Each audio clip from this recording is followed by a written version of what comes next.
Tell me, why is it so hard to say no to things even when we want to say no? Today, we're digging into the psychology of people pleasing, where it starts, why it feels so automatic, and how to break the cycle so you can finally live your life for you.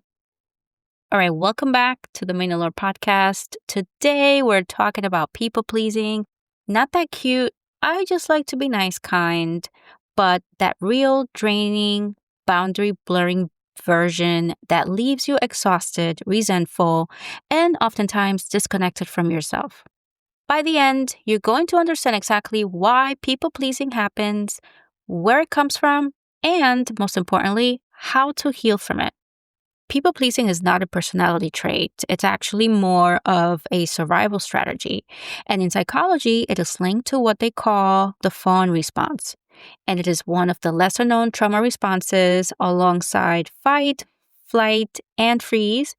So, fawn response says, maybe if I keep everyone happy, I'll stay safe. Research in developmental psychology shows that children learn this behavior when they grow up in environments where approval equals safety, comfort equals danger. Think of living in a home where there's a lot of fighting and screaming. Their needs weren't considered. They were rewarded for being quote unquote easy, right? They were punished for expressing emotions, and love felt conditional. So people pleasing becomes a way to say, I'm going to shrink myself so no one else gets upset. And some ways that you can carry out this people pleasing mechanism is through the yes reflex. It's when someone asks you for a favor and automatically you jump and you say yes to everything. And not because you want to, but because your body goes into autopilot. Only afterward do you feel the resentment creeping in. And that moment is the fawn response in action. Then there's the apology spiral where you may end up apologizing for everything. Maybe when someone bumps into you, you're the one who ends up saying, I'm sorry. Anytime you feel like you're taking up space, you have to apologize for that. And you're not doing it out of politeness, but more out of fear of displeasing someone. Again, making others feel more comfortable while you abandon your needs. Now, this one, I'm going to be very honest with you. I used to be a little bit proud of calling myself a chameleon. But the truth is that when you become a chameleon, you change your tone, your personality, your preferences, depending on who you're with. So if someone loves hiking, suddenly you're okay with going hiking, even if you've never done it, you've never tried it. If they hate a show or a movie, you swear up and down that you'll never watch it because if this person doesn't like it, I'm probably not going to like it anyway. So the truth is that becoming a chameleon is a subconscious attempt to prevent rejection because you're afraid that if you disagree, they may like you a little less. Now, let's not confuse becoming a chameleon as a people pleaser with someone who is full of curiosity. Totally different things. One person is absolutely curious about life and trying new things, while the other one is only doing it because they're afraid of the reaction that they're going to get. I'm absolutely happy that I went from a chameleon to actually being curious about doing new things. Just be mindful of that.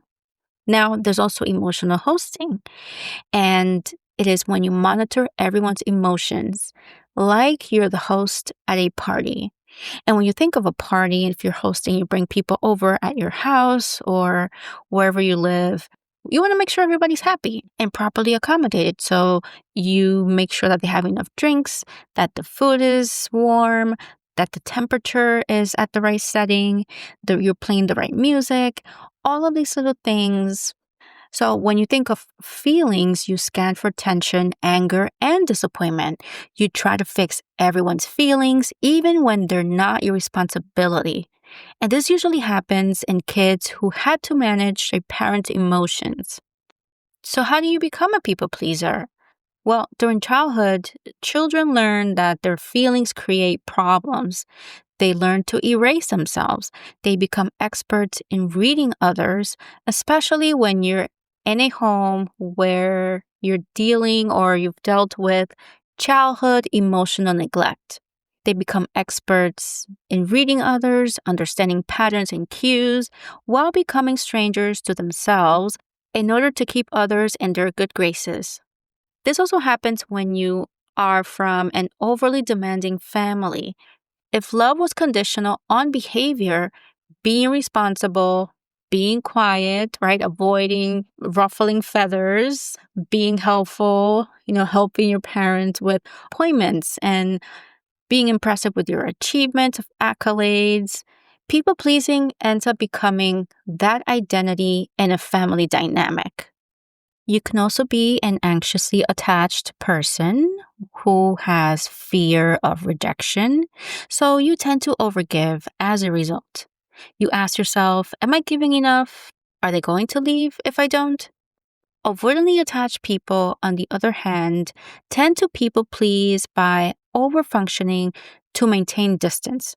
So instead of getting close and doing too much, they actually do the opposite, where they'll feel like anything that they do might be a burden to others. If you're either one of these, you're stuck in a cycle of people pleasing by trying to shift the focus on the needs of the other person while ignoring your own. And most of the time, this is self-inflicted. The other person didn't ask you to do that. This is usually more of an assumption on your end. It is an assumption in the mind that dysregulates your perception of how you should be showing up for others. If you've had extensive experience with anger or conflict during childhood, people-pleasing became sort of like an emotional armor. It became a defense mechanism in order for you to feel safe. For example, think of when a man encounters a wild animal in the forest. So let's say a bear.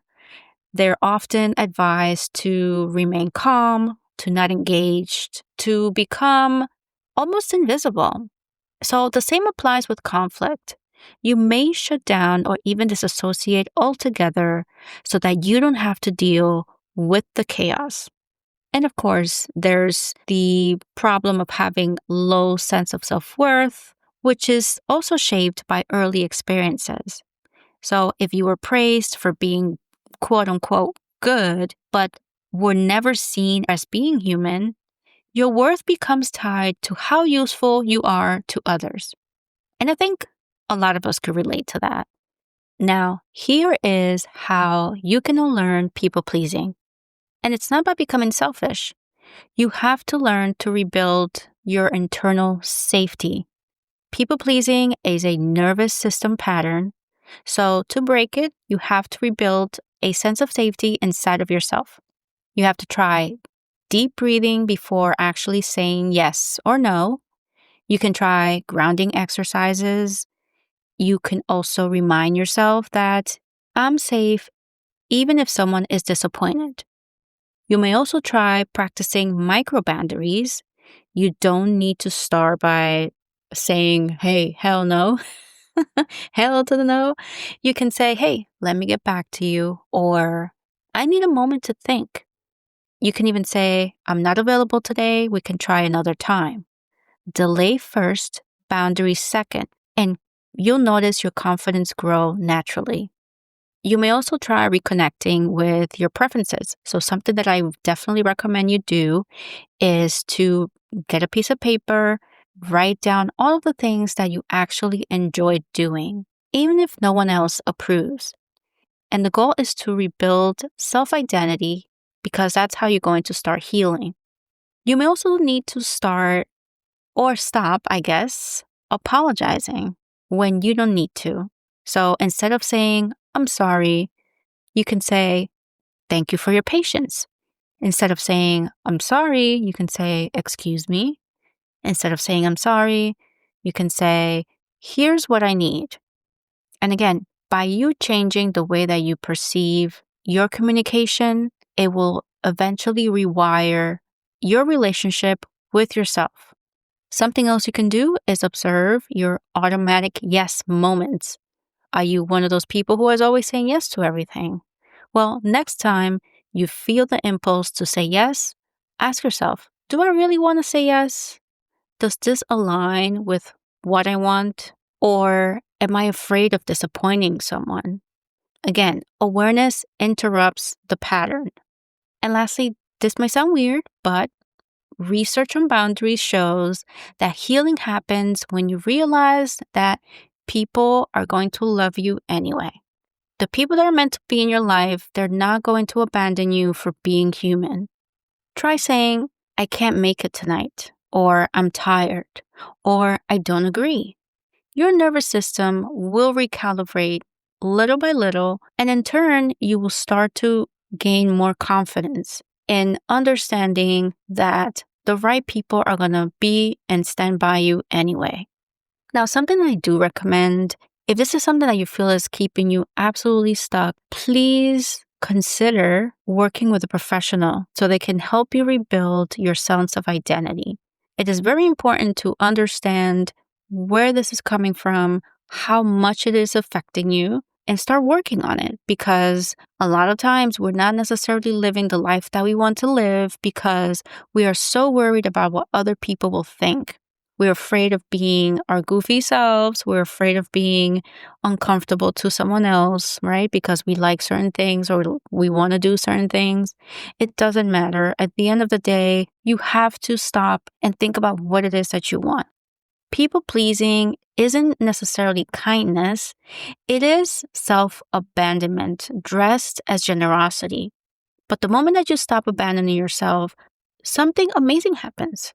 You're going to start making clearer, defined decisions. Your relationships will get healthier. You will attract people who actually respect you. You will feel grounded instead of stretched thin. And you're finally going to learn who you are. People who love you won't leave you because you set boundaries. Only the people who loved your compliance might leave you. Let's be real. That's your liberation, not your loss. So right now, I want you to take one deep breath. Think about a place in your life where you've been abandoning yourself to keep the peace. Think of one moment where you say yes when you actually want to say no. What would it feel like to choose yourself instead? That's where the healing begins. Okay, now thank you for listening to the Mandalore podcast. If this episode opened your eyes, even if a little, share it with someone who needs permission to stop performing and start living. Don't forget to like, share, and subscribe. And until next time, take care.